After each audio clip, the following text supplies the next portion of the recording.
जे झालं ते झालं, चुकून हात लागलाय आणि जास्त कुणाच्या लक्षात पण आलं नसणार आहे ते. मग तेच सांगते ना, खरं खरं सांगून टाकायचं. कशाला सांगायला पाहिजे? त्यापेक्षा आपण एक काम करूया, तिलाच विचारूया.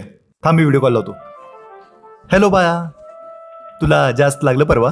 ये देखो मेरा दांत हल रहा है ये वाला, तो मेरे पापा बोल रहे हैं कि मेरा दांत 5 दिन में निकलने वाला है. चल नंतर बोलतो. बघितलंस, नुसता दात हलतोय. लहान आहे ग ती, दात काय पडून परत येईल. आता मला थोडस रिलॅक्स झालंय वाटतंय. नाहीतर काय, उगाच टेन्शन घेतीस. याच्यापेक्षा वाईट एकाला लागलेलं.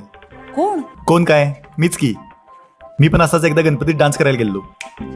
आणि काय, असाच एकाचा हात बसला की डोक्यात जोरात.